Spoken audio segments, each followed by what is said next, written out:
This live stream brought to you by the Excelsior Citizen and these generous sponsors. Since 1974, Chuck Anderson Ford has proudly served the community's automotive needs. From new and pre-owned vehicles to parts and service, they've been there in the past and they'll be there in the future. Visit Chuck Anderson Ford today. Does shelter insurance cover shiny red cars? Yeah. What about purple vans? Also, yes. Monster trucks? What's going on, son? From shiny red cars to purple minivans, you can count on Shelter's local agents to help you protect what matters most. Our Excelsior Springs Hospital, where better care is right in your backyard.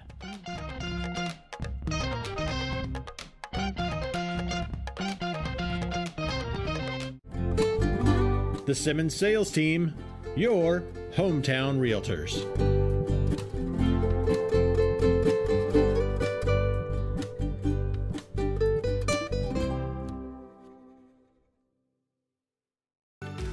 Whether we're talking about our dedication to preventing and restoring power outages, our pursuit of safety, or providing the best member experience possible, we are relentless in serving our communities.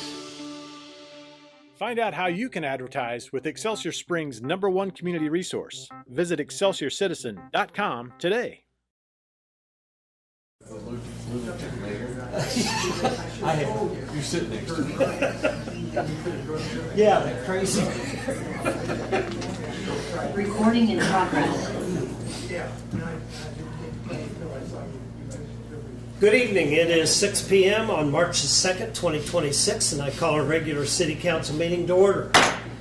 We will begin with an opening prayer, and I've asked Police Chief Greg Dole to open us in prayer tonight. I think Pastor Wesley probably showed up at the Hall of Waters. Well, good evening, Mr. Mayor and members of the council. Will you all pray with me? Heavenly Father, we come before you now and we acknowledge you, and we ask as we meet together to consider matters before this city that you, the giver of all good things, would give wisdom from above. Pray for this council that you would give them discernment and understanding, help them to seek the good of this city. Lord, we ask for your favor upon our meeting this evening and your continued blessings upon this community. Lord, we thank you and we pray in Jesus' name. Amen. Amen. And now the Pledge of Allegiance. I pledge allegiance to the flag of the United States of America and to the republic for which it stands, one nation under God, indivisible, with liberty and justice for all. Thank you, Chief. And now if we could have the city clerk deliver the roll call of council members, please. Councilman McGovern? Present. Councilman Rennie? Yes. Councilman Spear? Yes. Mayor Pro Tem St. John? Yes. Mayor Spawn? Yes. At this time, I would like to invite any visitors who would like to speak to the council to come forward, sign in with your name and your address, and then before you speak, state your name and your reason for coming.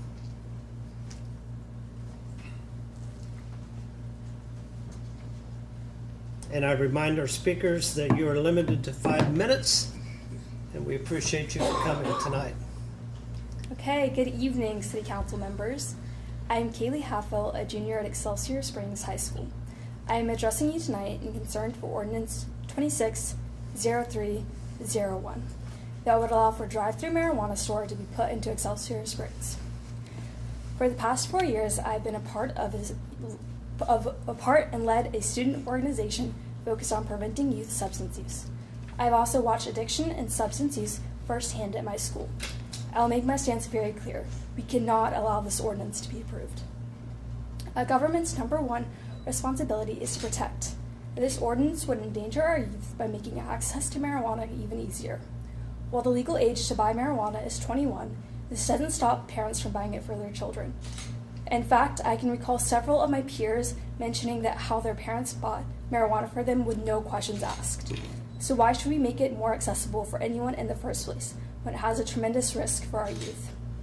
Next, let's discuss the change in perception of harm if a drive-through marijuana store were to come to Excelsior. Go back to when you were a teen. The more likely you were to see something and be around a thing, the more likely you were to incorporate it into your life. The more familiar something becomes, the less harmful it is perceived to be.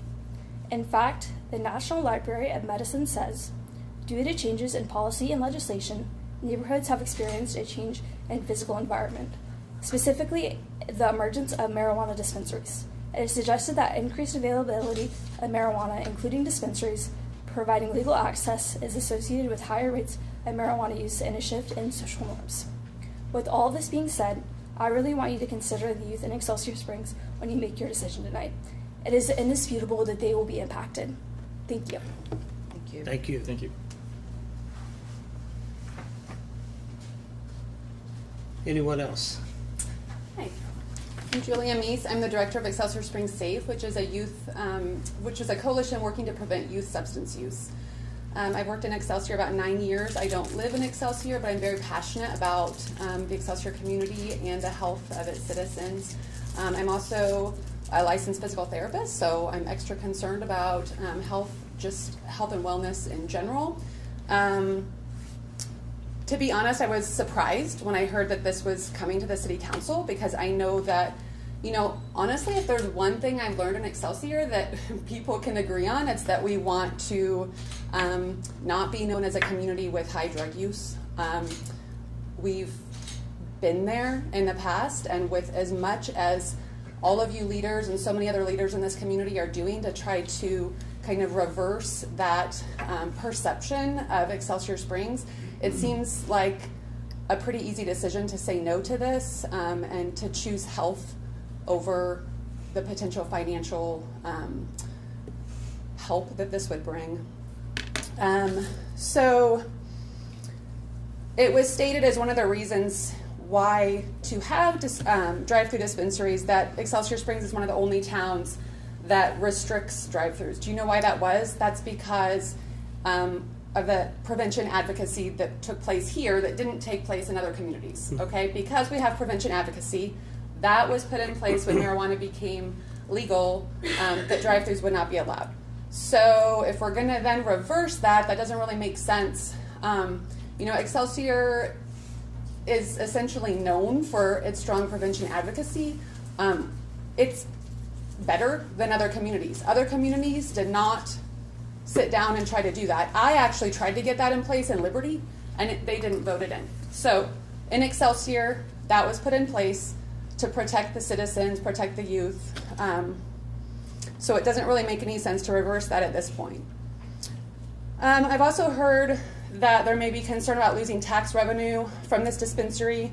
The dispensary, I guess, is making the case that they need to be profitable with the drive-through. That doesn't make a whole lot of sense to me. I looked up the legal dispensaries in Missouri and personally drove to the 5 on the map that appeared to be closest to Excelsior today. None of them have drive-throughs. Smithville, I went to 3 dispensaries in Liberty, 1 in Smithville and 1 in Kearney. None of them have drive-throughs. I don't think there's any reason there needs to be a drive-through, especially in a prominent location in town. That seems to, if we had that, it would increase the norming around marijuana. You would drive into town, you see people drive through the drive-through. It'd be a common thing for youth to see, more available to youth to purchase in the drive-through. I have a lot of questions about how are they going to card, how are they going to do enough education if people are trying to purchase it in the drive-through. It doesn't really make a whole lot of sense to me.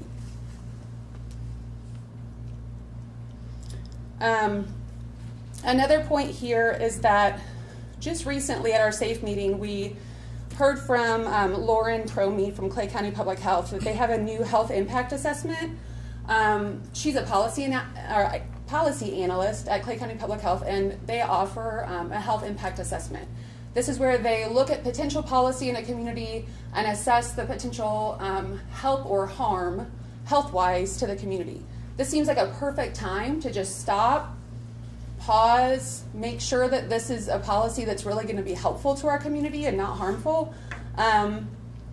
So I guess that would be my main thought tonight is, this doesn't seem like a good idea to me at all, But at the very least, could we just pause this? Could we have thoughtful conversation? Could we collect the data around it? Could we do a health policy analysis? And really, really intentionally make the decision that's going to be best for the health of the community before we jump into this. There's a lot to think about. I think I'll keep it at that. Thank you, guys. Appreciate it. Thank you, Julia. Thank you. Anyone else?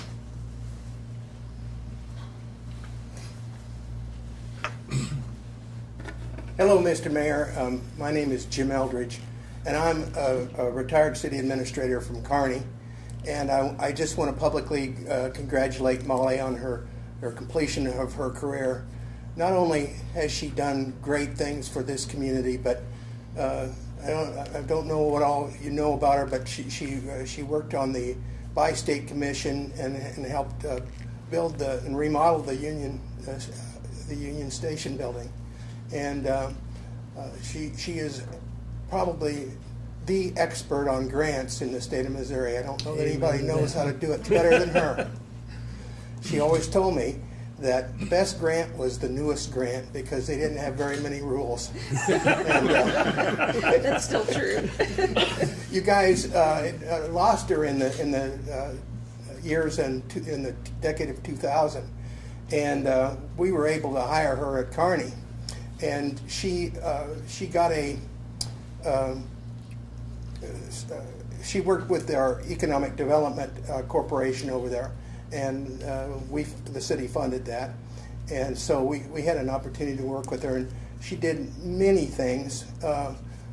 She helped us get grants for widening 33 Highway, and she got us $1 million for that or more, and we gave her a shirt that said $1 Million Molly, and we hoped that she wore it over in the Excelsior Springs community, but I don't know that she did. She probably had better taste than that. And she's got a $32 million t-shirt here. Black and gold over here, brother. She also got us the grant funding and lined up tax credits, $1 million worth of tax credits for helping us build the Kearney Amphitheater, and she helped us acquire the Kearney Senior Center that we have, set up all kinds of senior programs for us. I'm not a representative of the city of Kearney, but I can tell you as a community member, you have given us lasting benefit that I thank you for. Thank you. And so I appreciate everything that you've done, and thank you for letting me have a time to speak. So thank you. Thank you, Jim. Thank you. Believe me, we have already begged her to continue her services of grant writing for us in the future. I hope that relationship stays close. Absolutely. All right. Anyone else? Okay. Seeing and hearing no movement, we'll move on to the minutes from the regular city council meeting of February 17th. Do I have a motion? Move to approve the minutes of the regular city council meeting on February 17, 2026. Second. Have a motion and a second to approve the minutes from the regular city council meeting of February 17th. All in favor of approving those minutes signify by saying aye. Aye. Aye. All opposed, like sign. Those minutes are approved. And now I will entertain a motion regarding the agenda that has been printed and presented before you this evening. I make a motion to approve the agenda as presented. Second. Thank you, Gary. Could we have the roll call, Shannon? Councilman Spear, Yes. Councilman Rennie, Yes. Councilman McGovern. Yes. Mayor Pro Tem St. John, Yes. Mayor Spawn, Yes. Number one on the agenda item, the agenda this evening is a proclamation to honor and thank City Manager Molly McGovern and celebrate her on retirement. So Molly, if you could step right out there and join me in front of the dais.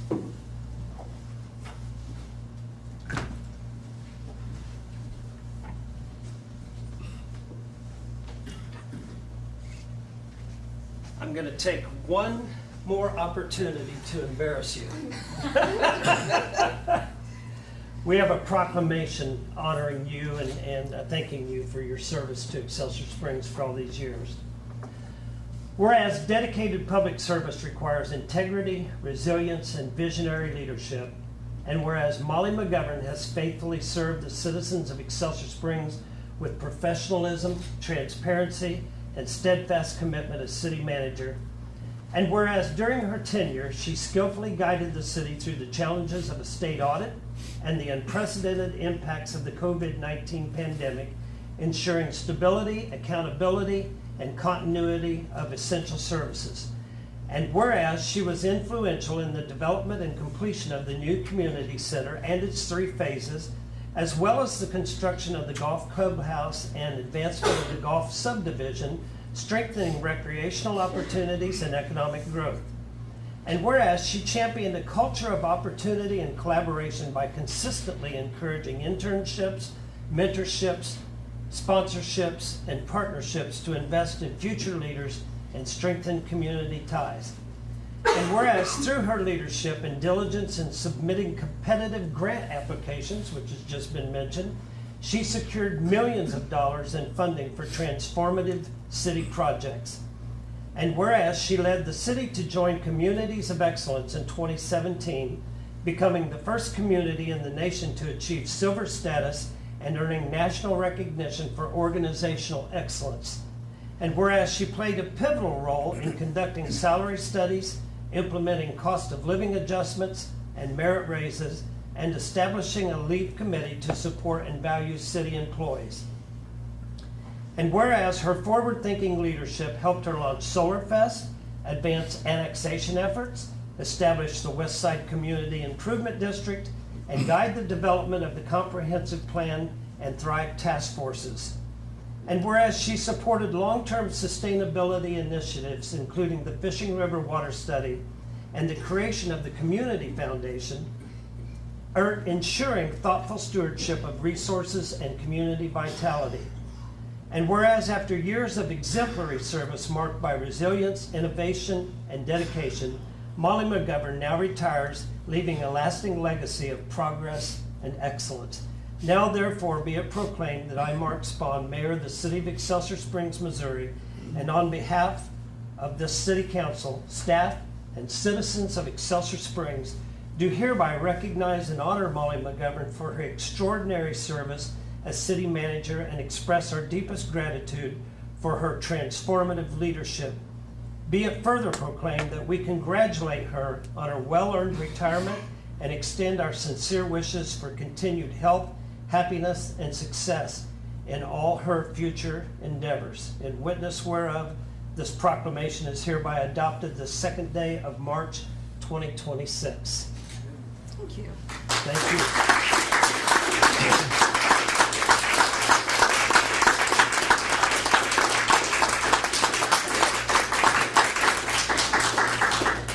That's a long one. Yes. Molly, thank you for your wonderful service to our community. Thank you. We appreciate you so much. I'll let you. Okay, yeah. Tight quarters up here.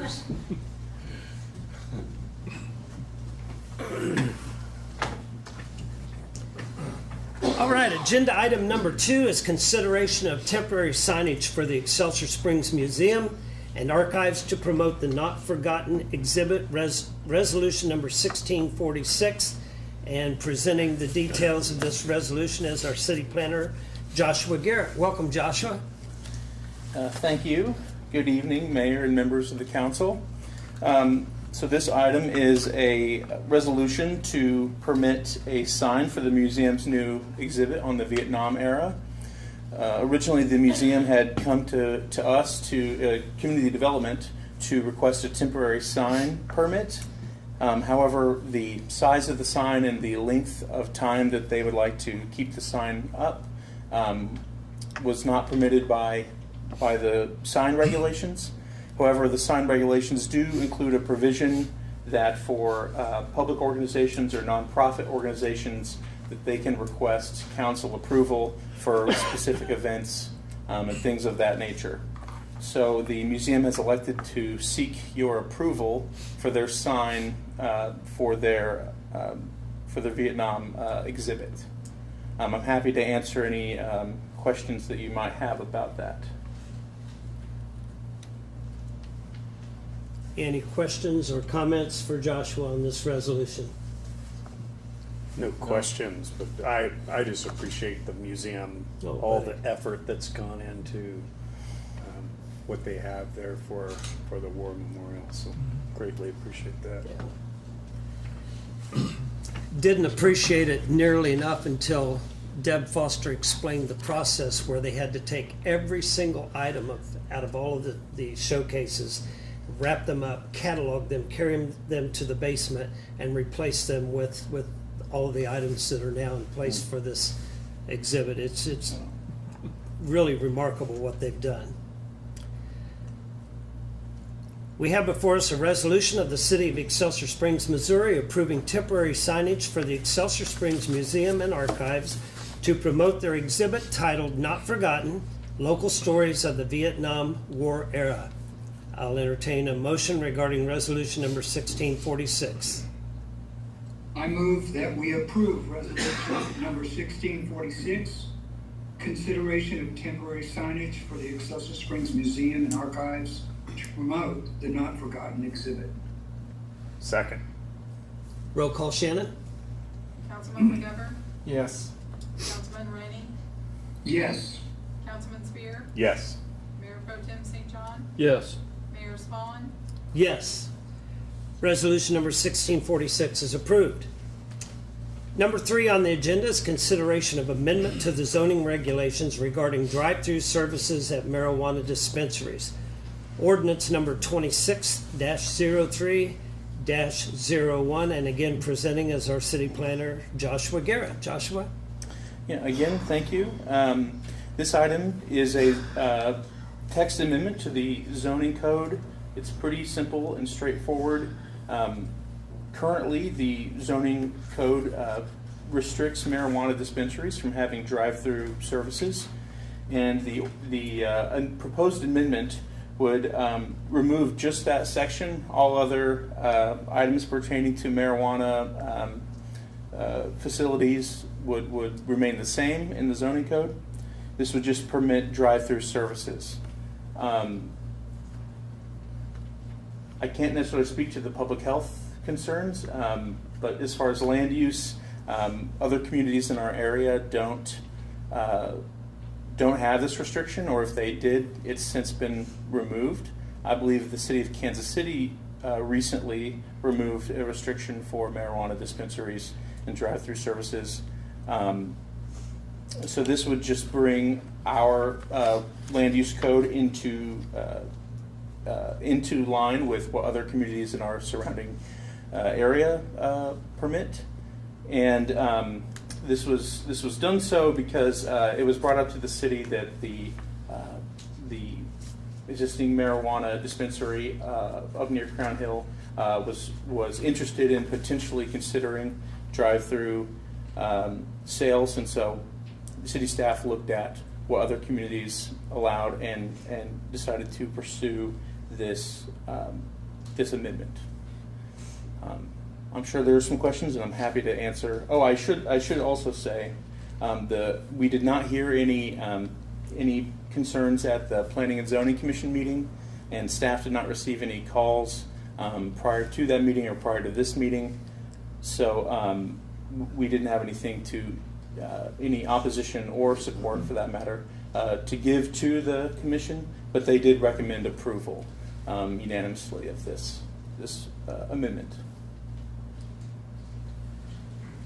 Josh, do you know the surrounding communities, so they have codified that this is allowed? I'm just curious, based upon the comments we've heard here, and I've asked a few questions where there seems to be a disconnect of, is it allowed, but yet we're not seeing other communities that have this currently in effect. So I'm just curious what your thoughts are. In other communities, it's not expressly allowed. It's just not expressly forbidden. It's not prohibited like it is in ours. Like directly spelled out.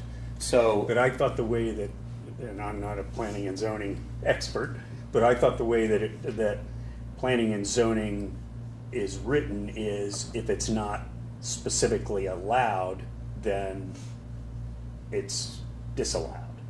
Do I understand that correctly? well, that's a valid Can I point. ask a question onto that?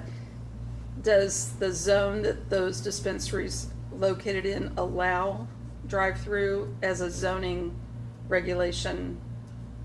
Well, I think what he was saying is it doesn't specifically say they're not allowed, Well, but I thought the way Some- P and I Z think was written. so. In the C3 zoning district, which is where we're talking about the marijuana, drive-through service is a permitted use, except for one use where it's not permitted, which is marijuana dispensaries. That's for us. What we're changing. Correct. That's all we're changing. Yes. Yeah, but what I'm asking is, so other surrounding communities Yeah. were saying they don't offer this service. They do. So Do- likely in their underlying zoning district. So let's say in their C3 zoning district. So they specifically they call it allow out that for- it's they allowed, allow or for they just don't drive-through mention? service. They allow for drive-through service. They don't discuss what you are allowed to serve out of that drive-through. That's kind of what I was trying to Yeah. get to, and not as well done as Mallory did that. Sorry. Yeah. So a zoning district would typically say drive-through is allowed, but very rarely does it mention, but not for these services. Correct. But Which we are- specifically limited it when we originally adopted it. Correct. Specifically. Yes, but in the C3 zoning district, you could serve anything else out of a drive-through. You're going to sell flowers out of a drive-through, you could. Yeah. And I will add on top of that, it would be up to the business to decide whether or not they did or did not want to do that. So even like there are several businesses that are maybe like restaurants that could have a drive-through that elect not to for whatever reason. It could be the same situation for a marijuana dispensary. Was the city's initial recommendation to not approve this? The city's initial recommendation has always been to approve, at least the staff's recommendation, and then the Planning and Zoning Commission's recommendation was to approve. Okay. Well, Mayor, based on the information received in the visitor section, I am not comfortable on voting on this issue tonight, and therefore I move to table ordinance 260301, consideration of amendment to the zoning regulations regarding drive-through services at marijuana dispensaries, so that we can get additional information on this issue. Okay. I'd second that. We got a motion and a second on the floor to table ordinance number 26-03-01. Is there any further discussion? Hearing none, we'll have a roll call on the motion to table. Councilman Rennie? Yes. Councilman Spear? Yes. Councilman McGovern? Yes. Mayor Pro Tem St. John? Yes. Mayor Spawn? Yes. Ordinance number 26-03-01 has been tabled to gather additional information. Number 4 on the agenda tonight is consideration of amendment to zoning regulations considering temporary short-term rental regulations for major regional events. Ordinance number 26-03-02. And again, it is the Josh Show. Thank you thank you again. So yes, so this is another zoning text amendment that would allow for a period that the council decides for our short-term rentals to be permitted by right throughout the city of Excelsior Springs, where currently outside of the downtown tourist district requires a special use permit. Again, this would be if the amendment was approved, this would require you all to pass a period of time in which that the short-term rentals could be permitted by right, and then after that it would revert back to our code that requires special use permits. So this is this could be for the upcoming World Cup, but even say there's Republican National Convention or NCAA tournament. These are the kinds of major events that could be could warrant this allowing short-term rentals throughout the city. The Planning and Zoning Commission also recommended approval of this one unanimously. I'm happy to answer any questions that you might have. Again, not questions, but I appreciate you and all the staff who had a hand in this. I know in some of the meetings I've been in, discussion about the World Cup, I'm not sure we fully appreciate what's coming in June. So appreciate relaxing some of the language around that to at least prepare for folks if they wanted to take advantage of this. Absolutely. Well, as I've stated, when we had our work session on Friday, I have some real concerns and still have those. And I made mention of my concerns during the public hearing. And mine is not so much with the change in the ordinance, it is the monitoring of the situation afterwards, because the business license is for 1 year, and the days in which this is allowed to operate is event specific, and I just want to make sure that it's shut off after the World Cup or whatever event it might be, and we don't try to take advantage of that 1 year business license. I still have 9 months left on my license, so I'm going to continue to operate. So the good news is if people apply for their business license, which that's honestly I think the bigger challenge is catching people operating short-term rentals without applying at all. Right. But if we have their information from the business license process, we will be able to reach out to them and contact them following this. And if they would like to continue, we can guide them through the proper channels to do so. Okay. Any other questions or discussion? Hearing none, we have before us an ordinance of the City of Excelsior Springs, Missouri, amending Title IV, Chapter 400 of the Code of Ordinances regarding short-term rental regulations during city council declared major events and other minor changes. I will entertain a motion to take ordinance number 26-03-02 to second reading. I move we take ordinance number 26-03-02, consideration of amendment to zoning regulations concerning temporary short-term rental regulations for major regional events to second reading.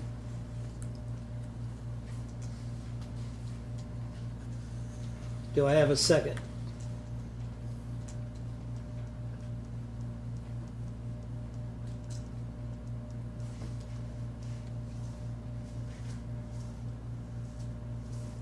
One more time, do I have a second? Hearing none, the motion dies for lack of a second. With that said, we'll move on to the next agenda item. If I can get back there.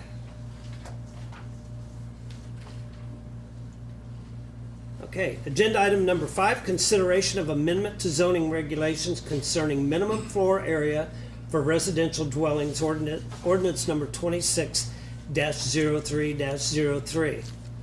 And again, it's Josh presenting the details of this ordinance to the council. Thank you, Mayor. So this is yet another zoning text amendment that would amend the minimum floor area for residential structures. Currently, there's some differences between zoning districts, particularly the residential zoning districts. Right now, in the agricultural zoning district, the minimum floor area is 850 square feet. In R1A and R1, it's 1,100 square feet. And in R2 and in R3, there is no minimum. So essentially, this would bring all those into alignment, have the same minimum floor area of 800 square feet. And that number was chosen to be in line with our newly adopted comprehensive plan that recommends allowing for different kinds of housing, including smaller housing that would really facilitate infill development and more affordable housing units moving forward. And this is a minimum. You know, if someone wants to build larger than this, they certainly can. This would just be what would be allowed by the minimum standard. Again, the Planning and Zoning Commission unanimously recommended approval of this. I'm happy to answer any questions that you might have. What was the minimum prior, 1,100? In R1 and R1A, 1,100 square feet, yes. I'm going to make the assumption with this reduction, you could actually put a house on some of the smaller lots that we have that could be infill lots or previously built on that are now vacant. Yes, that is correct. We have provisions in our ordinance for infill. However, minimum floor area is not one of those things that is considered. So this would allow for infill lots, either that were never developed or had previously had housing, to have housing at this smaller size. Any other questions or comments? I have a comment. This would allow for development of a cottage house style house community as well as the ones we looked at in Carrollton. I believe they were 900 square feet. I think. Yeah. You want to address that? We've talked about that. You want to address that, Joshua? Well, so there could be housing similar and in that size, but in the zoning districts that are affected here, the other regulations would still apply. So depending on what is meant by cottage housing, you could or could not do that. But we do have a zoning district specifically for cottage housing that I believe the minimum is currently 750 square feet. Right. And so that is an option for developers, that zoning district. But at the same time, something like a cottage housing certainly could be done with this smaller size. Okay.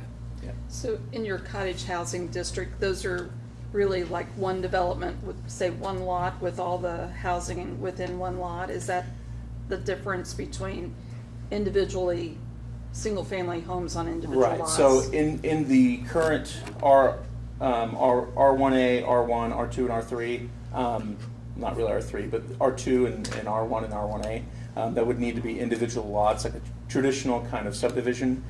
Cottage housing often includes either one single lot with housing around a common area, and the houses can either be rented or sold, but the land is owned in common.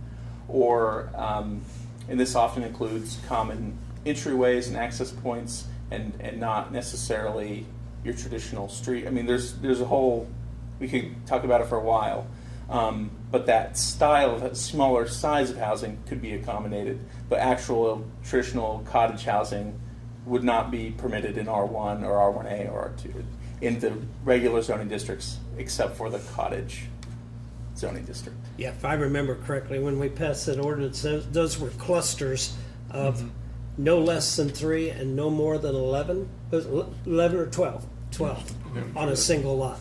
Right. Okay. Could you foresee a scenario where a house of 800 square foot could be built in a neighborhood where that didn't represent the surrounding homes? So I think that's one of those scenarios where I suppose you technically could do that if there were no restrictions or covenants that the So you'd have to have an HOA in place to restrict Right. something like that, but in some of the older neighborhoods. Right. But I think, just by the market forces would make that unfeasible for someone to do that. But I suppose if someone wanted to spend the money to buy one such lot and to develop that, that they could, if there were not restrictions, like covenants and restrictions. So I suppose it could happen, but I don't think it's likely that it would happen. would there be a scenario where someone could take that one lot, plot it off into 3 and have 3 800 square foot homes, or 2, or something that fit within the footprint of that lot? Not likely. It depends on what the size of the original lot is. So we do have a minimum lot width of 70 feet and a minimum lot depth of 100 feet.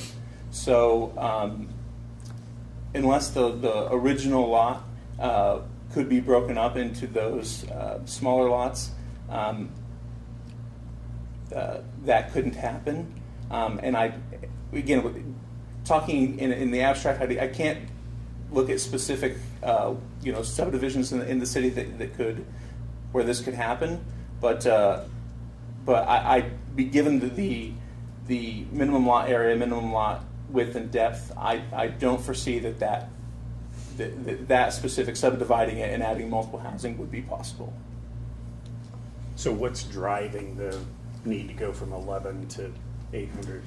Yeah, so the original 1,100 square feet was adopted in the late 80s, I believe. And this was at a time when people were having more children, when housing costs were cheaper generally. And so nowadays, people are having fewer children, if they're having children at all, and housing costs are pretty expensive. So this would facilitate accommodating those types of people, families with 1 or 2 children, or even single people or couples that don't have children, and then would also allow for more affordable housing in our city. The way I've seen it in like smart growth development magazines is that it allows someone to stay in the same neighborhood through different life stages. So from a young family with no or 1 or 2 child to empty nesters. So you might move to a larger house when you have a larger family, and then back down to a smaller house, but you stay in the same neighborhood, so to speak. That's one of the ways I've seen it best described. Yeah, but typically a neighborhood has a certain Common look and look. feel to a house, some more than others. Well, if I understood you correctly, you feel like the market would bring correction rather than enforcing it with an ordinance? In the abstract sense, yes. Yeah. I mean, it's one of those. I suppose, all sorts of things are possible, but what, for someone acting in their self-interest, what would likely happen? I don't foresee this likely to be, a small 800, foot house and mixed in with very large houses or very expensive houses. But I suppose if someone really wanted to, that could be something that could happen. But I don't think it's likely to happen. And I had asked the same question at the public hearing, and it was explained that most of the time builders of large subdivisions of more expensive homes have an idea that all of those homes are going to be pretty much the same size and fluctuate within maybe $100,000 rather than. What I do like about this is it allows those infills, and I believe you're even working on a plan with your masters to do what we call incremental development, and I love that, where we are able to present somebody that comes down to community develop and they say, I want to build a house, but this is the square footage I want to build, and we show them one of these lots in our bowl, what I call it, and we present them with a plan for $3,500 out the door, not stating that's what the price is going to be, y'all, but we give them a price, and they walk out able to turn dirt that afternoon. Yeah, so this would allow us, if we do move forward with that and get that going, where we have pre-approved plans for people to basically expedite the process and get moving, it would allow us to have a smaller option for them. And the fact that it would be uniform across the zoning districts would mean that this could apply in all sorts of different parts of the city. Okay. Yeah. Any other questions or comments? Hearing none, we have before us an ordinance of the City of Excelsior Springs, Missouri, amending Title 4, Chapter 400 of the Code of Ordinances regarding minimum floor area for residential structures. I'll entertain a motion to take ordinance number 26-03-03 to second reading. Move to take ordinance 26-03, TAC 03, a consideration of amendment to zoning regulations concerning minimal floor area for residential dwellings to second reading. Do I have a second? Second. Roll call, Shannon? Councilman Spear, Yes. Councilman McGovern, Yes. Councilman Rennie, Yes. Mayor Pro Tem St. John, Yes. Mayor Spawn, Yes. And for that second reading, we have an ordinance of the City of Excelsior Springs, Missouri, amending Title 4, Chapter 400 of the Code of Ordinances regarding minimum floor area for residential structures. I will entertain a motion regarding ordinance number 26-03-03. I'll make a motion to approve ordinance 26-03-03, consideration of amendment to zoning regulations concerning minimum floor area for residential dwellings. Second. Roll call, Shannon? Councilman McGovern, Yes. Councilman Rennie, Yes. Councilman Spear, Yes. Mayor Pro Tem St. John, Yes. Mayor Spawn, Yes. And that ordinance has been approved. Thank you, Josh. Number 6 on the agenda is consideration of application for state transit assistance, ordinance number 26-03-04, and our Public Works Director, Chad Birdsong, delivers the details of this ordinance. Welcome, Chad. Good evening, Mr. Mayor, members of the council. The Missouri Department of Transportation has provided an application for state transit assistance in addition to our 5311 grant, which is our federal grant for the fiscal year July 1st, 26 through June 30th of 27. Attached is the ordinance, if you have any questions. Any questions regarding this ordinance? Hearing none, let me get a big deep breath because this is a long one. Why is it that these MoDOT ordinances are half a page? I cover everything. We have before us an ordinance to authorize the mayor to apply for federal financial assistance on behalf of the City of Excelsior Springs, Missouri, and to execute any contracts resulting from such application for any grants between the City of Excelsior Springs, Missouri, and the Missouri Highways and Transportation Commission, providing for capital, operating, and/or marketing assistance comprised of federal funds to be expended for commission-approved transit projects. I will entertain a motion to take ordinance number 26-03-04 to second reading. I'll make a motion to take ordinance number 26-03-04, consideration of application for state transit assistance to second reading. That's pretty short, Mayor. Second. That's not fair, John. You need to read it at all. Roll call, Shannon? Councilman Rennie, Yes. Councilman Spear, Yes. Councilman McGovern, Yes. Mayor Pro Tem St. John, Yes. Mayor Spawn, Yes. And for that second reading, an ordinance to authorize the mayor to apply for federal financial assistance on behalf of the City of Excelsior Springs, Missouri, and to execute any contracts resulting from such applications for any grants between the City of Excelsior Springs, Missouri, and the Missouri Highways and Transportation Commission, providing for capital, operating, and/or marketing assistance comprised of federal funds to be expended for commission-approved transit projects. I will entertain a motion regarding ordinance number 26-03-04. I move that we approve ordinance number 26-03-04, consideration of application for state transit assistance. Second. Roll call, Shannon? Councilman Rennie, Yes.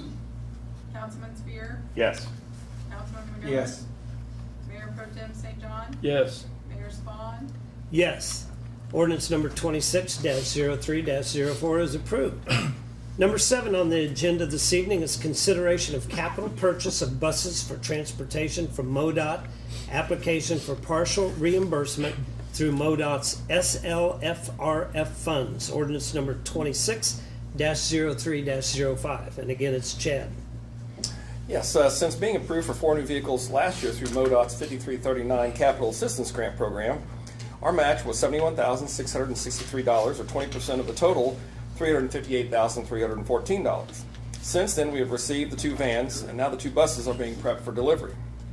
Last week, we received another notice on February 24th, 2026, that the state of Missouri has additional funding on the coronavirus state and local fiscal recovery revenue replacement funds, otherwise known as SLFRF, to defray a portion of the 20% local share for the agency's capital costs on transit vehicles, supporting the transportation of seniors and individuals with disabilities. Currently, we're eligible for $17,661.60 for reimbursement according to MoDOT. At this time, we would like to proceed with this application through MoDOT to use this reimbursement funding. An ordinance is attached for your consideration and approval for these SLFRF funds. Any questions? Hearing none, we have before us an ordinance to authorize the mayor to apply for federal financial assistance on behalf of the city of Excelsior Springs, Missouri, and to execute any contracts resulting from such application for any grants between the city of Excelsior Springs, Missouri, and the Missouri Highways and Transportation Commission, providing for capital, operating, and/or marketing assistance comprised of federal funds, including the Coronavirus State and Local Recovery Revenue Replacement Funds, SLFRF, to be expended for commission-approved transit projects. I'll entertain a motion to take ordinance number 26-03-05 to second reading. I move we take ordinance number 26-03-05, consideration of capital purchase of buses for transportation from MoDOT, application for partial reimbursement through MoDOT's SLFRF funds to second reading. Second. Roll call, Shannon. Councilman McGovern? Yes. Councilman Spear? Yes. Councilman Rennie? Yes. Mayor Pro Tem St. John? Yes. Mayor Spawn? Yes. And for that second reading, we have an ordinance to authorize the mayor to apply for federal financial assistance on behalf of the city of Excelsior Springs, Missouri, and to execute any contracts resulting from such application for any grants between the city of Excelsior Springs, Missouri, and the Missouri Highways and Transportation Commission, providing for capital, operating, and/or marketing assistance comprised of federal funds, including the Coronavirus State and Local Recovery Revenue Replacement Funds, to be expended for commission-approved transit projects. I will entertain a motion regarding ordinance number 26-03-05. Move to approve ordinance 26-3-5, consideration of capital purchase for buses for transportation from MoDOT, application for partial reimbursement through MoDOT's SLFRF funds. See, even that's long. I know. Second. I'll give it to you. Got a motion and a second. Shannon, your call on the second. Councilman Spear? Yes. Councilman McGovern? Yes. Councilman Rennie? Yes. Mayor Pro Tem St. John? Yes. Mayor Spawn? Yes. And ordinance number 26-03-05 is approved. Thank you, Chad. Thank you all. Josh Garrett beat you tonight, Chad. Yeah, he did. You guys are the ones that have the questions. Number 8 on the agenda is consideration of detainee housing agreement with Clay County, and delivering the details of this ordinance is our Police Chief Greg Dull. Welcome, Chief. Thank you, sir. Good evening. Before you is consideration of an ordinance approving a detainee housing agreement with Clay County, Missouri. The Clay County Sheriff's Office recently submitted written notice of termination of the existing agreement between the Clay County Detention Center and the Excelsior Springs Police Department. Subsequent to that, they proposed a new agreement. Essentially, the differences are increased rates for housing our detainees there. In order for us to be able to house our detainees there, we have to have an agreement in place. We don't normally house our detainees there, but if needed, I'd like to have the agreement in place to be able to do that. I'd be happy to answer any questions if you have any. Not a question, just a comment. At the price that they want, I was thinking about turning the B&B into a detainee housing project. It's a jailhouse. It's a jailhouse. Or we got to sell. That might be a conflict for us, but yeah. And we have other agreements, like with Ray County and... Yes, sir. Okay. Any other questions Nice or to have comments? this one in your back pocket in case you need it. Yes, sir. Okay, we have before us an ordinance approving a detainee housing agreement with Clay County, Missouri for the housing of municipal detainees at the Clay County Detention Center and recognizing the Sheriff's February 2nd, 2026 memorandum regarding municipal discretion over the 4-hour bond holding period. I'll entertain a motion to take ordinance number 26-03-06 to second reading. Make a motion to take ordinance 26-03-07, consideration of amendments. Consideration of detainee housing agreement with Clay County to second reading. 0306 for the record. Okay. Second. Roll call, Shannon? Councilman Rennie? Yes. Councilman Spear? Yes. Councilman McGovern? Yes. Mayor Pro Tem St. John? Yes. Mayor Spawn? Yes. And for that second reading, an ordinance approving a detainee housing agreement with Clay County, Missouri for the housing of municipal detainees at the Clay County Detention Center and recognizing the Sheriff's February 2nd, 2026 memorandum regarding municipal discretion over the 4-hour bond holding period. I'll entertain a motion regarding ordinance number 26-03-06. I move we approve ordinance number 26-03-06, consideration of detainee housing agreement with Clay County. Second. Second. Go ahead, Gary. Roll call, Shannon?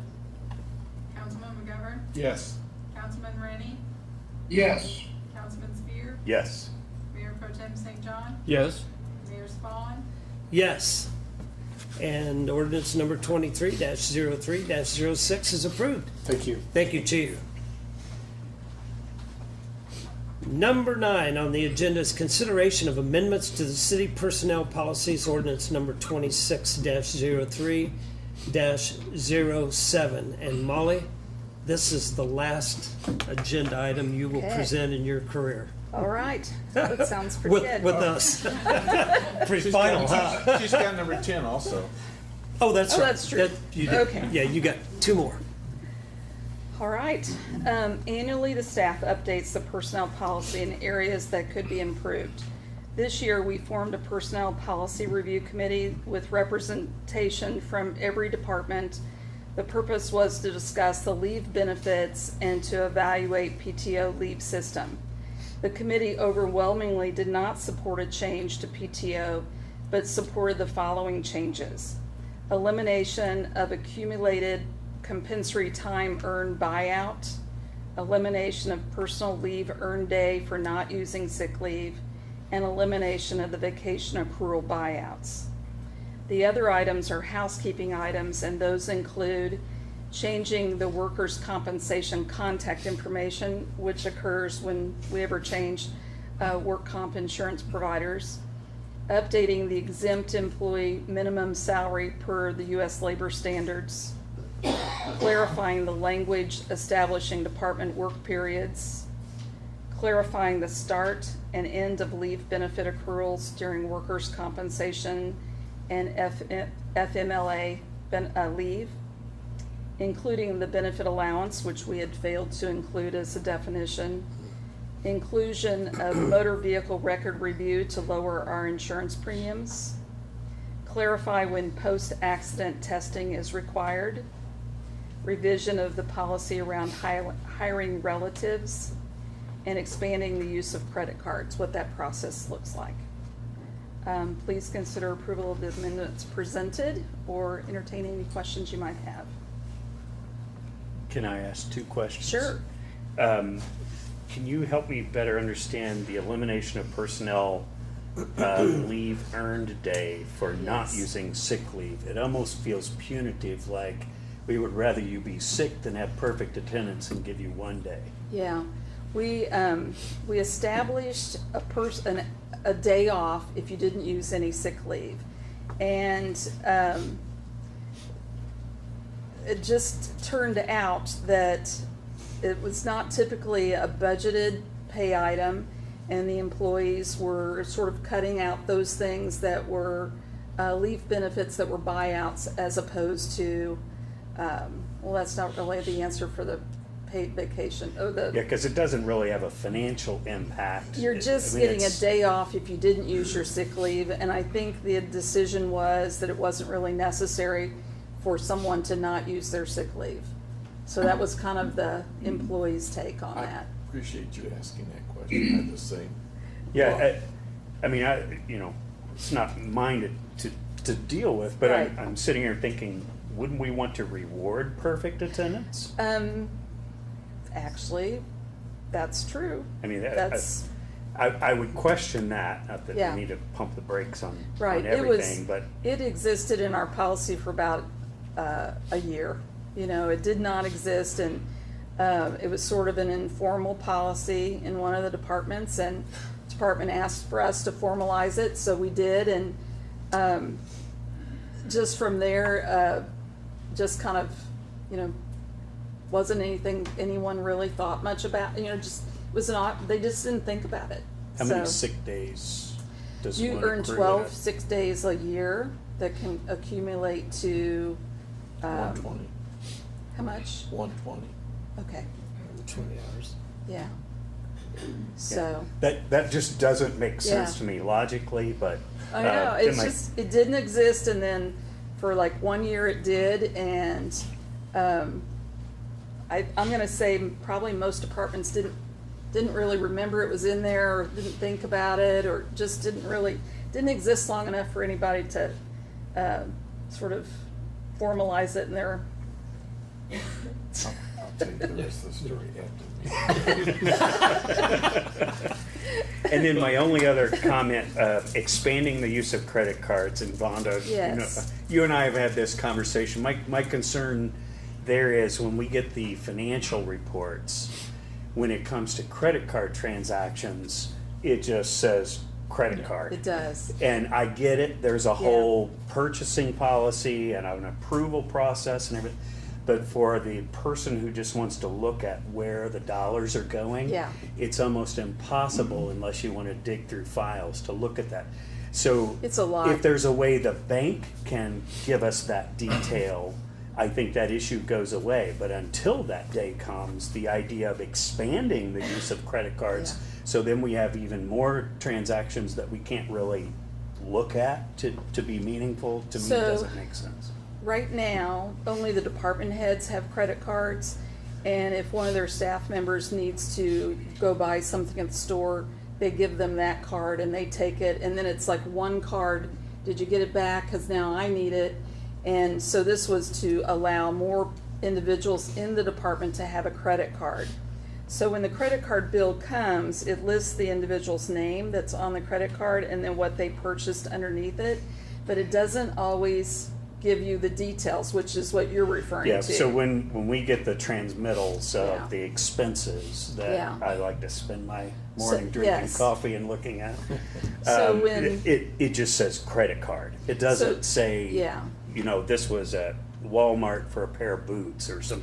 Right, It just, so what we require is, before that we pay that credit card bill, they must have the ticket from the individual that did the purchasing be attached, so they have the detail. The receipt. The receipt, Yeah. and then it's a matter of, are you overriding what the credit card statement says it is with the item purchased? And so, because we're not doing that much revision, because that's a lot, we do it on the larger items, but not, the boots, maybe the hammer and the nails, we're not doing it for every item, but the ticket is there with the bill.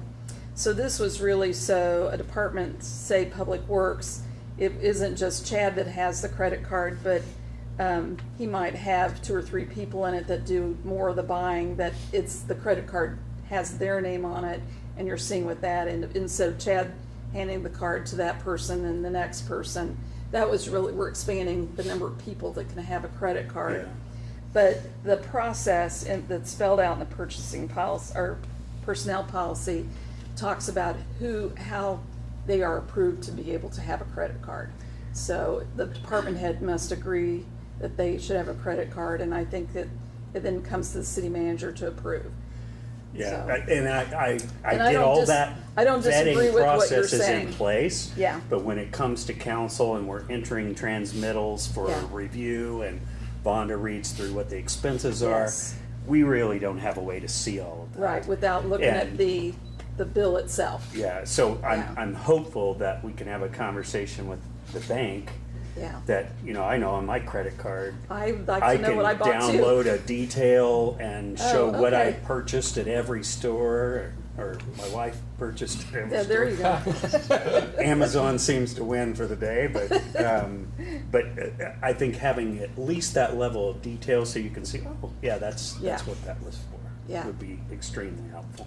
I agree. So this does prevent Chad from getting that new smoker that he's been looking at up at Westlake?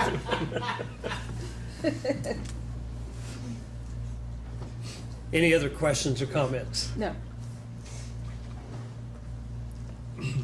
All right, we have before us an ordinance approving amendments to the personnel policies of the city of Excelsior Springs, Missouri. I'll entertain a motion to take ordinance number 26-03-07 to second reading. Move to take ordinance 26, TAC 3, TAC 7, consideration of amendments to the city personnel policies to second reading. Second. Roll call, Shannon? Councilman Rennie, Yes. Councilman McGovern, Yes. Councilman Spear, Yes. Mayor Pro Tem St. John, Yes. Mayor Spawn, Yes. And for that second reading, an ordinance approving amendments to the personnel policies of the city of Excelsior Springs, Missouri. I'll entertain a motion regarding ordinance number 26-03-07. I make a motion to approve ordinance 26-03-07, consideration of amendments to the city personnel policies. Second. Roll call, Shannon? Councilman Spear, Yes. Councilman Rennie, Yes. Councilman Yes. McGovern, Mayor Pro Tem St. John, Yes. Mayor Spawn, Yes. Ordinance number 26-03-07 is approved. And now, Molly, your last agenda item, notification of change orders. All right. So our purchasing policy indicates that I have the authority to sign a negative change order, but I need to notify you of that when that happens. So the Navitas agreement for the pool pack at the community center received a amendment to decrease their contract sum by $18,061. So that is a negative change order for that project. And there's no action required. Love it when those change orders move that direction. Yeah, that's pretty nice. Yeah. Because usually they keep the contingency. I know. It's buried, so you don't know it. Right. Okay. That completes all of our agenda items this evening. We will enter into a time of remarks, and we will begin with our current city manager. All right, thank you. Well, I wanted to thank you all for all the opportunities that have been presented to me. This is a wonderful place to work, and you have a dream staff, and it makes my work very easy because they're wonderful to work for. They're great, smart, everything that you would hope to have. Their commitment and their heart for our community is like no other. So it's been my pleasure. Anything else? I think, is there some transmittal? The transmittal that is provided for you is regarding our health insurance renewal that is effective April 1st. And I can answer any questions that you might have about that if I could figure out how to pull it up.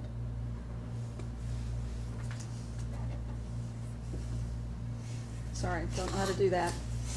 Okay, so the city currently has a health plan that is a form of Cigna. We have chosen to move our health insurance to Blue Cross Blue Shield. Cigna provided us with a favorable rate increase, but we've had difficulties through the year with getting our premiums paid, or not our premiums paid, our actual health expenses paid. And so we are looking to move to Blue Cross Blue Shield, who has provided our health insurance in the past. There is no change to the employee premium cost share. The employees will pay 10% of their premium and 25% of the coverage for their spouse, child, or family. The city provides a $200 monthly benefit for them to use toward their premiums, and we'll continue to contribute to the employees' health savings accounts. The vision and dental premiums are unchanged. So we have about 70 employees currently in the PPO plan and about 38 in the HSA plan. There's I think the cost. transmittal in the brownfield. Okay. Let's see. This is acknowledging that the city applied for a cleanup grant. The application will be reviewed at their next available review to ensure a fair selection process. There's a panel of EPA and the regional staff from other federal agencies to evaluate and assess how eligible the application will be. So we look forward to it. This is an application to clean up the hazardous materials in the Hall of Waters and at the old hospital on Park Street. Thank you. Let's see. And then there was There's February more? court reports. Okay. And legislative fiscal impacts. Okay. Okay. Thank you. All righty. Do you have any other comments, Molly? I don't. Okay. We'll move on to comments from council, and we'll start down there in Texas. Councilman Rennie? I don't have anything this evening other than to thank those who attended and addressed us earlier for their remarks. I just thank them for coming and attending this meeting. Thank you. Councilman McGovern? Thanks a lot, Gary. He stole his thunder. I want to thank our visitors also tonight for attending. Jim Eldridge, it's been a long time since I've seen him, the retired city administrator from Kearney, and appreciate his kind words regarding Molly. And then our visitors that talked about the drive-through zoning change, and especially the young lady from our high school. We really appreciate your input. And you Mayor, with what you said Friday morning, and then the proclamation tonight about Molly, our city manager, it makes me feel like I need to apologize to her for being so difficult to deal with a few times in these last couple of years. So I offer my apologies. Accepted. And I believe we have that recorded. So Molly, you can play that I back. feel like we all need to step out of the room. That's right. I'll have that on repeat. Does anyone have Kleenexes? Those words might come back on. That's wonderful. Well, there's always that difficult council member. There is. Okay, we'll move on to Councilman Spirit. You know, I appreciate all the work that went into the ordinance that did not get a second tonight for short-term rentals. You know, I was just looking up here. I don't know that we have a way to gauge what's about to happen in June. The population of Kansas City will double. And the meetings that I have been in, they've said draw a 2-hour parameter. For a European a 2-hour drive is nothing to them based upon the loyalty of the following of soccer. And we have not, we have 4 teams who've called Kansas City home base. 3 of those 4 teams are in the top 10, and Argentina, I think, is the number 1 team. Yes, it is. So, according to estimates, Kansas City and surrounding areas is expecting 650,000 visitors from the FIFA World Cup. And so I hope we don't miss out on that for the sake of our local businesses and things that would like to have visitors in our area that won't necessarily have a place to hang out. And from what I've heard, those initial estimates have been updated. They're talking more like 1 million people.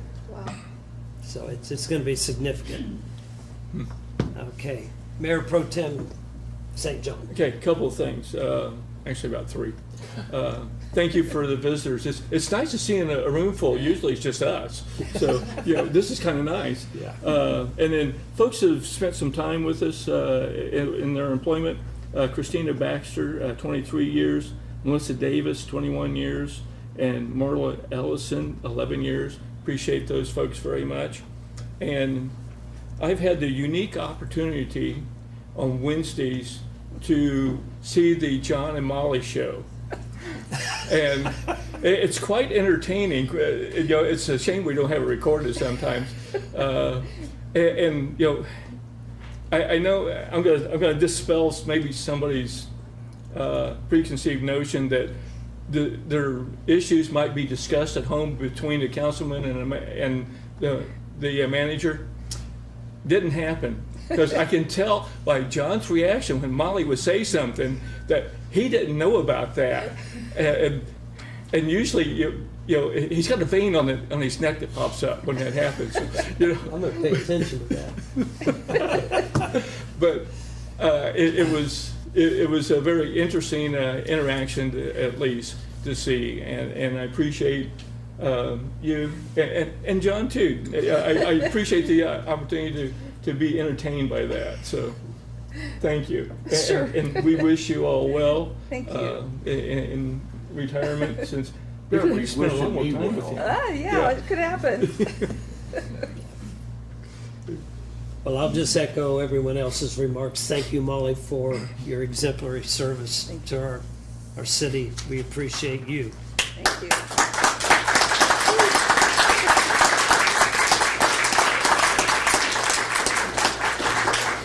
I've had 4 opportunities to embarrass the daylights out of her, and I have delighted in every one of them. Right. All right, I will entertain a motion at this time to close the meeting. I make a motion to go into closed session pursuant to the revised section of Missouri Chapter 16.021, Paragraph 1. Second. Roll call, Shannon? Councilman McGovern? Yes. Councilman Rennie? Yes. Councilman Spears? Yes. Mayor Pro Tem St. John? Yes. Mayor Swan? Yes. Meeting is closed. I want to thank everyone for coming. It's ingrained in my